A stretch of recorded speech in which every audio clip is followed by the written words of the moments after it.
Olá, pessoal. Olá, sexto ano. Mais uma vez estamos retornando para dar continuidade aos nossos trabalhos.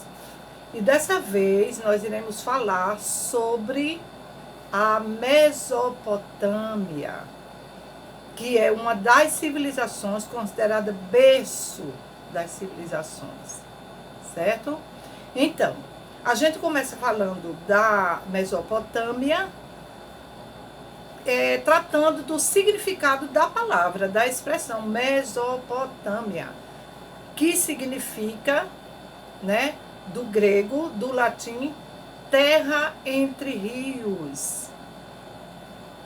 Meso, meio, potamos, rios. É uma palavra que vem do grego, vem também do latim, que significa terra entre rios. E essa terra entre rios, essa região da Mesopotâmia, ela se localiza no Oriente Médio. Ela corresponde exatamente a uma das regiões do Crescente Fértil. Por que Crescente Fértil? Porque o Crescente Fértil foi a região onde se localizou a maioria das civilizações da Antiguidade Oriental, que eram banhadas pelos rios e que esses rios davam a fertilidade ao solo para que elas pudessem desenvolver a sua sobrevivência, que era basicamente a agricultura, a atividade agrária ou agrícola. Essa região, ela também geograficamente, ela tinha características como, apesar dela ter esses rios, né, a sorte, né, um privilégio, um presente, possuir os rios, é exatamente porque ela era cercada de deserto, era uma região de clima seco, desértico. E mesmo assim ela desenvolveu a sua agricultura devido às enchentes que esses rios forneciam, né, a cada época. E aí, quais eram os rios que banhavam a Mesopotâmia? Os rios Tigre e Eufrates. Então, 2 rios. Daí a denominação terra entre rios, porque era um território que ficava em meio ao rio Tigre e o rio Eufrates. Dando continuidade, quais os povos que habitavam essa região? Então, vários povos habitaram essa região. Eu vou citar a característica principal de alguns. Os primeiros povos que habitaram foram os sumérios.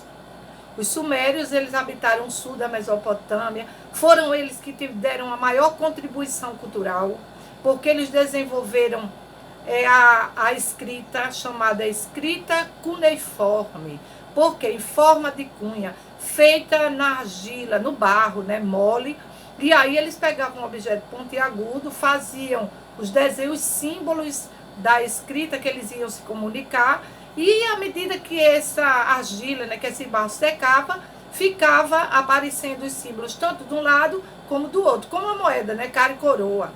E então, os sumérios, eles além de criar, né, desenvolverem a escrita cuneiforme, eles também foram os que fundaram as primeiras cidades, as cidades-estados. Né? Então, era o poder, nesse caso, o poder político, era descentralizado. Por quê? Porque cada cidade e estado era politicamente independente uma das outras e rivais. Cada cidade que queria subordinar a outra. Cada cidade que queria se tornar o principal centro. Centro político, centro econômico, só que precisava ter muito desenvolvimento. E cada cidade, dentro dos seus exércitos, dentro dos seus governos, que quisessem derrubar umas às outras. E aí os sumérios, eles foram os primeiros a chegar e a dominar a região. Mas eu queria deixar já bem claro que cada povo que ia chegando ia tentando derrubar o outro, se fixar, tomar o território um do outro. Então, logo após os sumérios, chegaram os acádios, da região de Ácade. Os acádios, eles foram dominados, né? Dominados não, governados por 2 governos denominados Sargão I e Sargão II. E aí os acádios chegaram, expulsaram os sumérios, quiseram dominar toda a região e se fixar lá. Então eles afastaram os sumérios um pouco da região de onde eles estavam habitando. e foram tentando construir um grande império. Mas como eu já falei para vocês, à medida que os povos iam chegando, um ia derrubando o outro, um ia subordinando o outro, querendo dominar a região, chegaram quem? Os amoritas. Os amoritas, eles chegam e vão fundar, né, vão se fixar na região principal da Babilônia e vão tornar a Babilônia sua capital, sua principal cidade, seu principal centro econômico, cultural, político, religioso, em todos os aspectos, a principal cidade. E os amoritas, como eles escolheram a Babilônia como a principal cidade, nós vamos dizer que eles foram os fundadores do primeiro Império Babilônico, tendo como principal rei, o rei Hammurabi. E Hammurabi, ele vai ser muito rígido, muito autoritário. E ele vai ter como atribuição, primeira, criar um código de leis que vai predominar em todo o território, onde todos deveriam obedecer. Porque era um conjunto de leis que deu o nome dessas leis, o próprio nome dele. Por isso que ficou chamado de Código de Hammurabi, que era um código de leis. E de acordo com esse código, o lema era olho por olho, dente por dente. O que significa isso?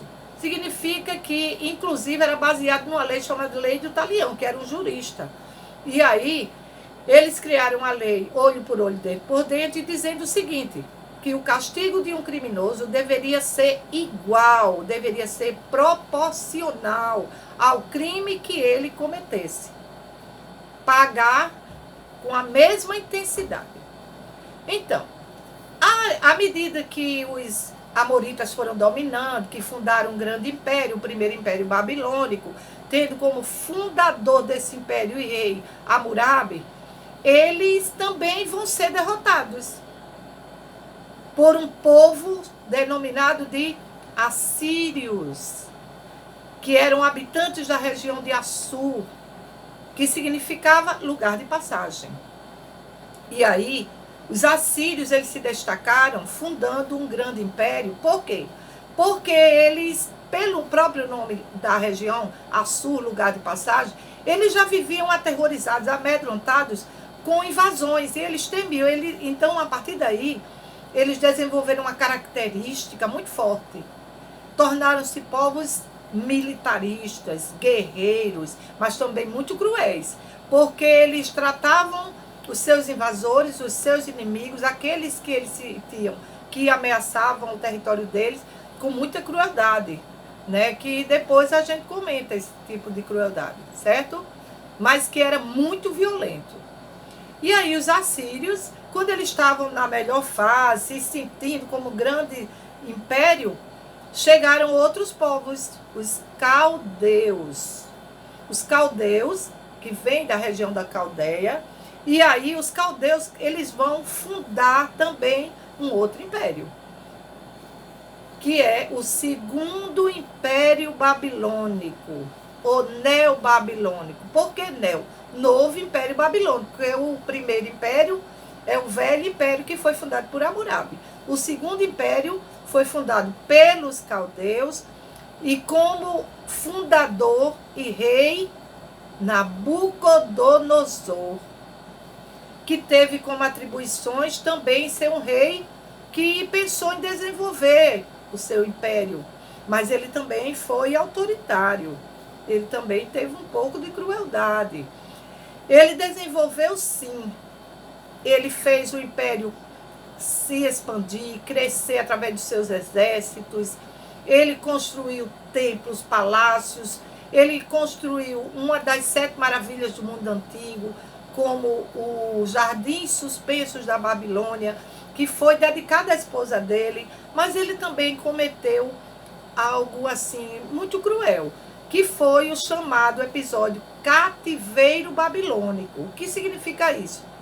A escravidão dos hebreus, a escravidão dos povos judeus. Ele pegou os povos e escravizou, colocou em cativeiro, preso ali. dominado por ele durante muito tempo, até serem libertados. E ele fez isso junto com o rei da Pérsia, Ciro. E aí, quem é que vai libertar esse povo? Depois, com o tempo, os próprios persas conseguem tirar os hebreus do cativeiro. Então, partindo daí, é importante a gente saber sobre a sociedade. Então, a sociedade, ela era dividida, como toda sociedade.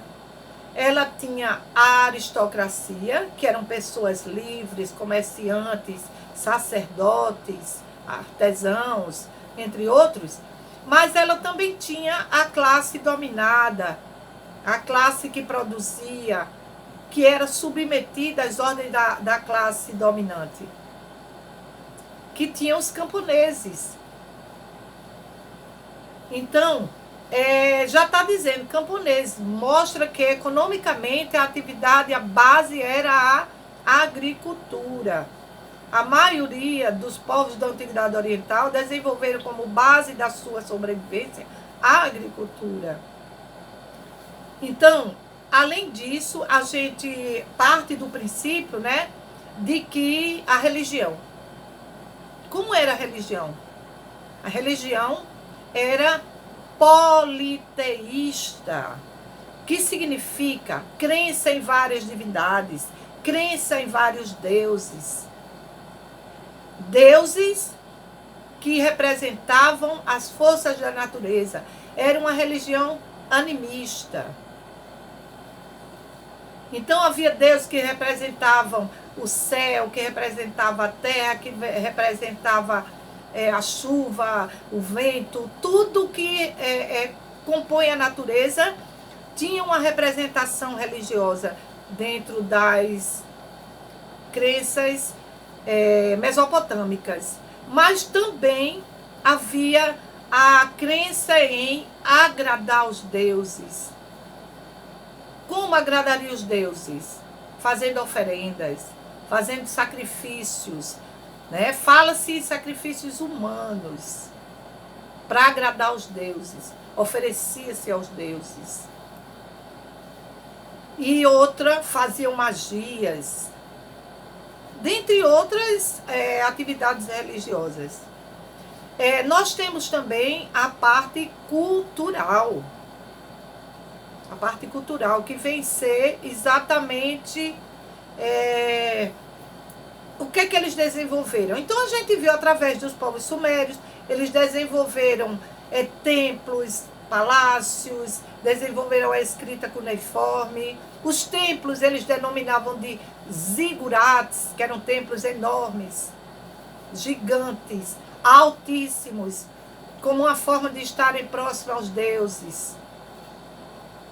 Eles desenvolveram calendários, eles se dedicaram às ciências, se dedicaram à matemática, se dedicaram à astronomia, a estudar vários setores. Ok, sexto ano, boa aula, espero que tenham foco e na próxima aula ao vivo nós tiraremos todas as dúvidas. Beijo!